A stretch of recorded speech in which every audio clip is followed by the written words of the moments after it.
नमस्कार, स्वागत है आपका ई बुक ऑनलाइन एजुकेशन में। आज हम बात करते हैं हड़प्पा सभ्यता से संबंधित कुछ महत्वपूर्ण प्रश्नों की और इस सभ्यता का विनाश कैसे हुआ और कुछ स्थल जो हम लोगों ने नहीं कवर कर पाए हैं वो किस नदी के किनारे स्थित हैं।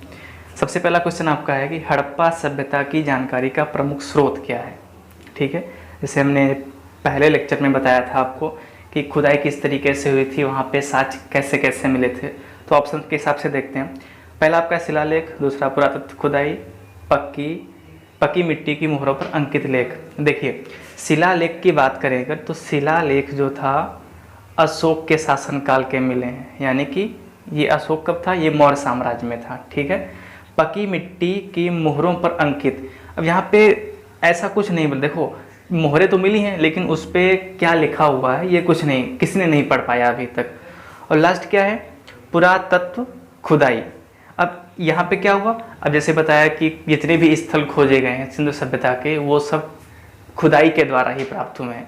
तो आपका जो ऑप्शन कौन सा सही हो जाएगा, यहाँ पे सी ऑप्शन बिल्कुल सही होगा, यानी कि सभ्यता की जो जानकारी का प्रमुख स्रोत है वो क्या है, पुरातत्व की खुदाई है। ठीक है, नेक्स्ट क्वेश्चन पे चलते हैं। जुते हुए खेत की खोज कहाँ की गई थी, इसको भी मैंने बताया था। सबसे पहले चेक करते हैं ऑप्शन नंबर ए, मोहनजोदारो। देखो मोहनजोदारो पाकिस्तान, जो मोहनजोदारो आपका है वो नदी कौन सी इसके किनारे हुई, यानी किस नदी के किनारे ये स्थल था, ये सिंधु नदी के किनारे था। ठीक है, अब यहाँ से क्या मिला था, ये जो फेमस था आपका विशाल स्नानागार और एक बृहद अन्नागार के लिए ये प्रसिद्ध था। अगला है कालीबंगा। कालीबंगा ये राजस्थान में आपका है। राजस्थान में यहाँ से क्या क्या मिला, एक तो काले रंग की चूड़ियाँ मिली हैं, हल मिला था, और हल मिला है तो आप समझ सकते हो अगर हल मिला है तो जुते हुए खेत भी मिले होंगे। अगला आपका है हड़प्पा। हड़प्पा जानते हो आप, रावी नदी के तट पर था और यहाँ क्या मिला था आपका, सबसे पहला तो बहुत मुख्य रूप से एक कब्र मिली थी, इसका नाम क्या दिया गया था, R37। लोथल, लोथल क्या है, लोथल एक आपका गोदीवाड़ा था, यानी कि बंदरगाह था इस सभ्यता का। वो था कहाँ पे, ये गुजरात में था। ठीक है, तो इसका आंसर क्या हो जाएगा, कालीबंगा। कालीबंगा है कहाँ पे आपका, राजस्थान में, और यहीं से आपके जुते हुए खेत के साक्ष्य मिले थे। अगला क्वेश्चन है, सिंधु सभ्यता के बारे में निम्न में से कौन से कथन असत्य हैं। अब यहाँ पे देखो क्वेश्चन आप एग्जाम में जल्दबाजी में गलत कर देते हो, यहाँ पे सीधा पूरा क्वेश्चन पढ़ोगे नहीं आप, और ना पढ़ने से ये नहीं है पूछ रहा है, आप जो है उसका आंसर दे देते हो। तो लास्ट में जो भी हो उसको आप हाईलाइट कर लिया करो कि भाई है पूछा है कि नहीं है पूछा है। तो इसमें से हमको गलत छांटना है क्या है, तो चेक करते हैं सभी ऑप्शन। पहला आपका है कि नगरों की नालियों की सुदृढ़ व्यवस्था थी। मैंने लास्ट लेक्चर में बताया था किस तरीके से नालियाँ बनाई गई थी, और नालियों को मोरियाँ बोलते थे, और उसी के ऊपर ईंट से जो उसका था वो बंद करते थे, दिखाई नहीं देता था इसमें पानी जा रहा कि नहीं जा रहा। तो ये हो गया आपका पहला, तो सही है, पहले वाले कथन में कोई दिक्कत नहीं है। अब कथन नंबर 2 क्या है, कथन नंबर 2 आपका व्यापार और वाणिज्य उन्नत दशा में था। बिल्कुल सही है। कैसे कैसे सही है ये देखते हैं। देखिए क्या था कि जो लोथल आपका है, यानी कि लोथल कहाँ पे है, गुजरात में है। अब वहाँ से क्या है, कुछ विदेशी मोहरें प्राप्त हुई हैं, तो इससे क्या पता चलता है कि जो सभ्यता के लोग हैं कहीं ना कहीं व्यापार से जुड़े हुए थे।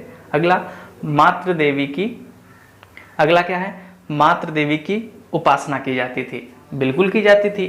कैसे, क्योंकि एक पेंटिंग मिली थी, वहाँ से एक महिला हुई थी, महिला के गर्भ से वृक्ष निकल रहा था, तो उसी को जो है उर्वरा की देवी या माता देवी बोला जाता था। तो ये भी आपका सही, यानी कि 3 तो ऑप्शन ऊपर सही हो गए, बचता है चौथा, डेफिनेटली ये गलत होगा। अब कैसे गलत होगा, डिफाइन करते हैं। लोहे से परिचित थे। अरे भाई अगर लोहे से परिचित होते तो ये लोग लकड़ी का हल क्यों बनाते, जो कहाँ से मिला था, कालीबंगा से मिला था, कि लकड़ी का क्यों बनाते, जो लोहे का परिचय हुआ था मनुष्य को वो वैदिक काल में हुआ था। तो इसके बाद हम वैदिक काल ही पढ़ने वाले हैं। तो इसका आंसर क्या हो गया आपका, नंबर डी, यानी कि जो डी ऑप्शन आपका है वो गलत है। ठीक है, बाकी के 3 ऊपर के वो कैसे हैं, सही हैं। अगले क्वेश्चन की ओर बढ़ते हैं। निम्नांकित में किसका सुमेल नहीं है। ठीक है, इसको भी मैं करा चुका हूँ, आप चाहो तो इसको चेक कर सकते हो। कैसे, देखो मैंने आलमगीर बताया था किस लिए फेमस था, अभी मैं फिर से बताऊंगा एक बार। लोथल भी मैंने डिस्क्राइब किया, अभी मैंने पहले ही बताया पिछले क्वेश्चन में। कालीबंगा भी बता चुका हूँ, रोपड़ नहीं बताया था। ठीक है, अब देखो इस प्रकार के अगर आपको आंसर नहीं पता तो कैसे करेंगे। सबसे अगर आपको 2 तक पता है तो कोई बात नहीं, आराम से हो जाएगा। आलमगीरपुर उत्तर प्रदेश बिल्कुल सही है। लोथल गुजरात, गोदीवाड़ा था बिल्कुल सही है। कालीबंगा, कालीबंगा अभी मैंने बताया था कि वो हरियाणा में नहीं था, कहाँ पे था, वो आपका राजस्थान में था, ठीक है। और रोपड़ आपका पंजाब में है। अब डिस्कस करते हैं इनके कुछ स्थलों के बारे में कि आलमगीरपुर उत्तर प्रदेश से कैसे। देखो सीधा सा, अब मैंने जो पहला पार्ट था इस सिंधु घाटी सभ्यता का, उसमें मैंने इसका विस्तार बताया था कि पूर्व से पश्चिम तक और उत्तर से दक्षिण तक कहाँ कहाँ फैली हुई है। तो सबसे उत्तरी स्थल इसका कौन सा था, मांडा था, जो जम्मू कश्मीर में था। सबसे दक्षिणी स्थल कौन सा था इसका, दायमाबाद था, वो कहाँ पे था, महाराष्ट्र में था। सबसे पूर्वी स्थल कौन सा था आपका, आलमगीरपुर था, वो उत्तर प्रदेश के मेरठ जिले में। बचता है आपका सबसे पश्चिमी, सुतकागेनडोर था, ये कहाँ पे था आपका, ये आपका बलूचिस्तान में था, ठीक है। तो इस तरीके से आप इसको देख सकते हो।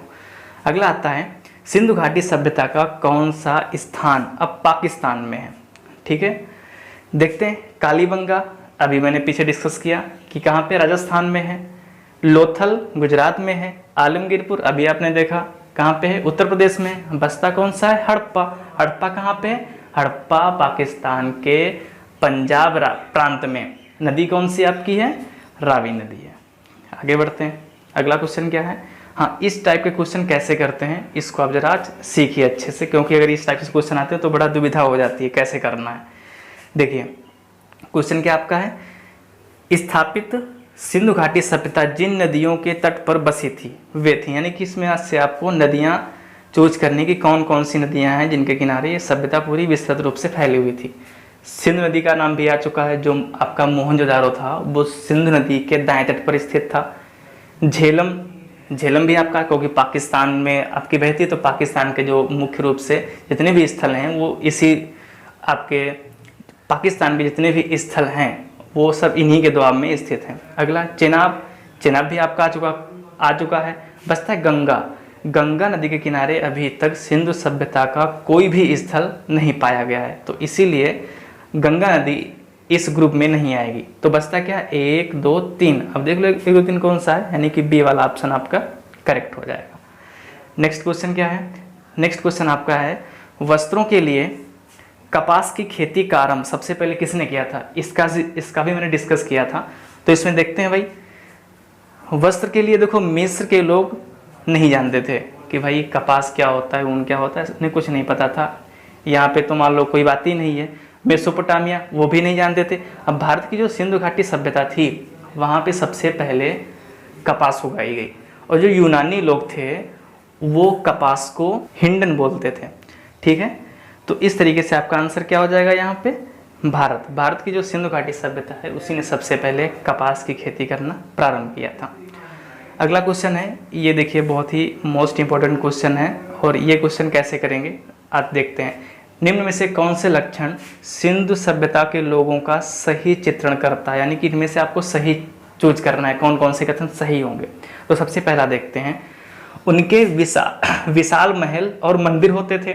देखो महल तो पता है, ठीक है, 2 मंजिला घर बनाते थे, लेकिन मंदिर के इस सभ्यता में कहीं भी साक्ष्य नहीं मिले हैं, ठीक है, क्योंकि मंदिर की जो बनाने की पद्धति है वो गुप्त काल से स्टार्ट होती है। आगे हम लोग पढ़ेंगे कैसे मंदिर बनना स्टार्ट हुए, किन किन प्रकार के मंदिर होते हैं, ये सब चीज़ें, ठीक है। तो पहला वाला गलत हो गया, किस लिए गलत हो गया, क्योंकि मंदिर नहीं थे, मकान तो थे। अगला, देवी देवताओं की पूजा करते थे, बिल्कुल सही है। क्यों सही है, क्योंकि आप देख रहे हो कि जो शिव जी थे उनकी पूजा करते थे, और साथ में देवताओं, यानी देवता तो हो गए शंकर जी, और देवी में कौन है, उर्वरा देवी हुई, मातृ देवी हुई, तो इनकी पूजा करते थे। दूसरा सही है आपका। अब तीसरा, वे युद्ध में घोड़ों द्वारा खींचे गए रथों का प्रयोग करते थे। अब भाई रथ के साक्ष्य तो मिले हैं, लेकिन उसको घोड़ा नहीं खींच रहा है, उसको बैल खींच रहा है, तो घोड़ा की वजह से ये वाला भी ऑप्शन आपका गलत हो गया। अब पहला वाला भी गलत था, तो सही कौन सा बचा, 2। तो आंसर कौन सा हो गया, केवल 2, ठीक है। अगर इस प्रकार के क्वेश्चन में कोई भी आपको पॉइंट मिलता है जो आपको लगता है कि यार ये नहीं हो सकता, तो तुरंत जो है उसको आप डिटेक्ट कर सकते हो किस तरीके से यहाँ पे करना है। अगला क्वेश्चन आता है आपका, ये देखिए क्या है, भारत में निम्नलिखित में आने का सही कालानुक्रम क्या है, कालानुक्रम क्या है। भारत में निम्न में से आने का सही कालानुक्रम क्या है, ठीक है। देखते हैं क्या है इसमें। अब ये क्वेश्चन आपको लग रहा होगा भाई इसमें तो सब कुछ पता नहीं है, लेकिन इसमें तुक्का लगाना, कैसे तुक्का लगाना है देखिए। देखो स्टार्ट करते हैं, अपनी सभ्यता कहाँ से स्टार्ट होती है, पुरापाषाण काल किसे में कोई भी साक्ष्य नहीं मिले पत्थरों के अलावा। आगे बढ़ते हैं, हमारी सिंधु घाटी सभ्यता आती है आदि ऐतिहासिक युग में, तो वहाँ से कुछ साक्ष्य मिले हैं तो वहीं से स्टार्ट करते हैं। तो सबसे पहले पता चला कि जो हमारी सिंधु घाटी सभ्यता थी वो पूर्ण रूप से नगरीकृत थी। तो इनमें से देखो भाई, सोना नहीं जानते थे लेकिन सिक्के बनाना नहीं जानते थे। मुद्राएं उनकी जितनी भी सिंधु घाटी सभ्यता की थी वो सभी मिट्टी की थी। लोहा तो पता ही नहीं था, जाहिर सी बात है जो लोहा है वो 4 के बाद में आएगा। यानी कि पहली क्या आई, नगरीय संस्कृति आई, उसके बाद में क्या आया, लोहा आया। क्योंकि लोहा कब आया, लोहा आया था आपका वैदिक काल में। तो 4 और 3 देख लो, 4 3 COD में है, यानी कि ऊपर के 2 ऑप्शन कट गए। अब डिसाइड करना है पहला या दूसरा। अब देखिए, सोने के सिक्के, आहत मुद्रा, चांदी के सिक्के। अब भाई इंसान धीरे धीरे, आहत का मतलब होता है कि उस पर मोहर लगाना, कुछ छापना, कुछ ढालना। तो पहले देखो, पहले क्या हुआ, सोना गला के ऐसे थोप थाप देते होंगे, अपने गोल बना लिया और सिक्का बन गया। लेकिन बाद में जैसे उनका ज्ञान बढ़ता गया, जैसे टेक्नोलॉजी आती गई, उस पर छपाई करने लगे। तो सबसे पहले सिंपल सोने के सिक्के आए होंगे, उसके बाद में आहत मुद्राएं आई होंगी। तो एक पहले आएगा, उसके बाद में 2 आएगा। तो देख लो भाई, इसमें 2 पहले, ये नहीं होगा, इसलिए तो कौन सा ऑप्शन हो जाएगा आपका, C वाला हो जाएगा। तो इस तरीके से पहले क्या आया, नगरीय संस्कृति आई, फिर लोहे का हल आया, फिर सोने के सिक्के आए, फिर आहत मुद्रा, चांदी के सिक्के आए। ठीक है, इस तरीके से आपका C वाला ऑप्शन सही हो जाएगा। अगला क्वेश्चन क्या है, क्वेश्चन कह रहा है कि हड़प्पा कालीन स्थलों में अभी तक किस धातु की प्राप्ति नहीं हुई है। अब देखो, इसमें से लग रहा है आपको लोहा ही दिख रहा है, क्योंकि कई बार बता चुके भाई कि लोहा जो है वो वैदिक काल में मिला था। अब क्यों परेशान हो गए, क्वेश्चन में रख के सीधा सा मार देंगे भाई कि लोहा नहीं मिला था। क्यों नहीं मिला था, क्योंकि उनको ज्ञान नहीं था। हो सकता है ज्ञान और पहचान नहीं पाए, इसीलिए उनका यूज ही नहीं करते थे। तो ज्ञान कब हुआ, वो आपका वैदिक काल में हुआ। अगला क्या आता है, सिंधु घाटी के लोग विश्वास करते थे, किस में विश्वास करते थे, देखते हैं भाई। आत्मा और ब्रह्म, ऐसा कुछ नहीं था कि वहाँ पे प्रवचन के और ऐसे कुछ सभाओं के साक्ष्य मिले हों। यज्ञ प्रणाली, यज्ञ के भी कोई साक्ष्य नहीं मिले हैं। मात्र शक्ति, कोई दैवीय शक्ति वहाँ पे दर्शाई नहीं गई है, क्योंकि वहाँ पे प्रकृति के पूजक थे वो लोग। कर्मकांड, यानी जो मरता था उसको विधि विधान से दफनाते थे। यानी कि कहीं कहीं पे साक्ष्य मिले हैं कि मृत शरीर के साथ में उनका जितने भी कंघा, शीशा, क्रीम, पाउडर सब रख देते थे। बर्तन भी रखते थे कि भाई जाओ, अपना मरे हो तो स्वर्ग में बनाओ, खाओ जा करके। तो इस तरीके से जो सिंधु घाटी सभ्यता के लोग थे वो कर्मकांड पे विश्वास करते थे, ना कि इन सब फालतू की चीज़ों पे। अगला क्वेश्चन आता है कि निम्न पशुओं में से किस का एक हड़प्पा संस्कृति में पाई गई मोहरों और टेराकोटा कलाकृतियों के निरूपण नहीं हुआ है। फिर से देखो, यहाँ पे आप अच्छा हाईलाइट कर लिया करना, लास्ट में देखा करो हाँ पूछ रहा है कि ना पूछ रहा है। ठीक है, देखते हैं भाई। अब सीधा आप डिटेक्ट करो इसमें, हाथी, बाघ, गेंडा। अब गाय जो थी आपकी वो वैदिक काल में मिली थी। गाय और लोहा दोनों याद रखो, सिंधु घाटी सभ्यता में नहीं थे। अब गाय को लेकर के पता है, जो वैदिक काल था वहाँ पे युद्ध बहुत बड़े स्तर पे होते थे। जब कोई रिश्तेदार आता था घर में तो उनको दक्षिणा के रूप में गाय दी जाती थी। और गाय को इसीलिए अघन्या के रूप में वहाँ पे ना मारा जाने वाला, इसलिए उसको क्या बोलते थे, अघन्या बोलते थे। ठीक है, और बहुत पूजनीय थी वहाँ पे। जिसके पास जितनी गाय होती थी उतना ही पैसे वाला होता था वो। यानी कि गाय जो है एक मुद्रा के रूप में, व्यापार के रूप में, और पूजा तो करते थे उसकी। तो इसका आंसर क्या हो जाएगा आपका, तो जो आपकी वहाँ से मुद्राएं मिली हैं, यानी कि मोहरें मिली हैं और टेराकोटा कलाकृतियाँ मिली हैं, उस पर गाय का चित्रण नहीं है, बाकी सबका है। तो आंसर आपका ए यहाँ पे सही हो जाएगा। आगे आते हैं, अगला क्वेश्चन आपका है, सिंधु घाटी संस्कृति वैदिक सभ्यता से भिन्न है क्यों। यानी कि जो वैदिक सभ्यता है आपकी 1500 BC से 600 BC तक, और जो सिंधु घाटी सभ्यता है 2350 BC से 1750 BC तक। दोनों में डिफरेंस क्या है, क्यों दोनों अलग हैं। ये पहला ऑप्शन क्या है, इनके पास, यानी सिंधु घाटी सभ्यता के बारे में पहले बात हो रही है, तो सिंधु घाटी सभ्यता, इनके पास विकसित शहर और जीवन सुविधाएं थी, बिल्कुल थी भाई, कि बहुत डेवलप्ड यहाँ पे नगर नियोजन था इनका। अगला, इनके पास चित्रलेखन लिपि थी, बिल्कुल थी। मैंने बताया था कि किस तरीके से ये बेस्टोफोदन लिपि के रूप में भाव चित्रात्मक अंक लिखते थे। अगला, इनके पास लोहे और रक्षा शास्त्रों के ज्ञान का अभाव था। ठीक है, अब देखो आप लोहे तक पढ़ोगे, सोचोगे लोहा तो मिला ही नहीं था, इसलिए आप इसको काट दोगे, लेकिन पूरा पढ़ो, अभाव था, इनके पास नहीं था। ठीक है, तो ये भी आपका सही है, यानी कि ये आपके तीनों सही हैं। और यहाँ पे एक जुगाड़ बताता हूँ आपको, अगर यूपी उत्तर प्रदेश का कोई भी आप पेपर देना, उसमें अगर आपको नहीं ये तुक्का कब लगाना है, जब आपको क्वेश्चन बिल्कुल नहीं आ रहा है, 50% भी नहीं आ रहा। अगर आपको बिल्कुल नहीं आ रहा तो क्या करना है आपको, अगर प्रश्न में ऑप्शंस में उपयुक्त सभी या इनमें से कोई नहीं दिया है तो मोस्टली आप उसी को लगाना। हो सकता है कि अगर आपकी किस्मत अच्छी हो तो सही हो जाएगा, लेकिन ये कब लगाना है, जब आपको नहीं आ रहा है। लेकिन आप इतना पढ़ लो कि आपको ऐसी नौबत ही ना है आपकी कि तुक्का मारने वाली। अगला देखते हैं, अगला क्या है, मानव समाज विलक्षण है क्योंकि वह मुख्यतया आश्रित होता है। अब किस पे आश्रित होता है ये देखते हैं। देखिए भाई, पहला है अर्थव्यवस्था, फिर विज्ञान, धर्म और संस्कृति। अब यहाँ पे आपको बताते हैं कि भाई धर्म और संस्कृति में सबसे ऊपर हम संस्कृति रखते हैं। हमारा रहने का रीति रिवाज क्या है, हम किस तरीके से, हमारी बोलचाल भाषा है, हम क्या पहनते हैं, क्या खाते हैं, हमारे पूर्वज कैसे थे। तो वो, क्योंकि हम किस ले जाने जा रहे हैं आज, कि हमारे पूर्वज हिंदू थे, कैसे रहते थे, तो उसी से तो हम करते आ रहे हैं ना। तो मूल रूप से जिसकी जो मानव समाज है वो अपनी संस्कृति पर आश्रित रहता है, ना कि इन सब चीज़ों पे। अगर मनुष्य के पास, सीधा सा समझिए आप, अगर हमारे पास कल को खाने को नहीं रहेगा तो ऐसा नहीं है कि हम अपनी संस्कृति छोड़ दें, हमारा जो सलीका है रहने का वो बदल दें। हम नहीं बदलेंगे वो, क्यों? क्योंकि हमारे पूर्वजों की दी हुई संस्कृति हमारे पास है, तो उसी से हमारी पहचान है, ना कि विज्ञान से। क्योंकि विज्ञान तो बहुत बाद में आया है, जो हमारी संस्कृति है बहुत पुरातन है, बहुत पुरानी है ये। तो इसीलिए इसका जो आंसर होगा वो क्या होगा, संस्कृति पर आधारित है।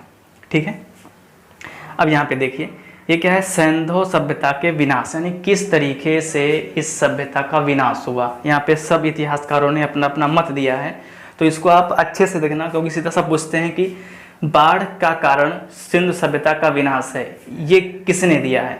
तो मार्शल मैके और एस आर राव ने दिया है। आर्यों का आक्रमण, ये गार्डन चाइल्ड, जलवायु परिवर्तन और एलिस्टाइन, भूतात्विक परिवर्तन, एस.जी.एम. लैम्ब्रिक, महामारी, के.यू.आर. केनेडी, अदृश्य ग्याज, इस तरीके से हर इतिहासकार ने अपना अपना मत दिया है। लेकिन यहाँ पे आपको याद क्या रखना है, जो मुख्य रूप से कई इतिहासकार साझा करते हैं कि जो इस सिंधु घाटी सभ्यता का विनाश हुआ था वो बाढ़ के कारण ही हुआ था।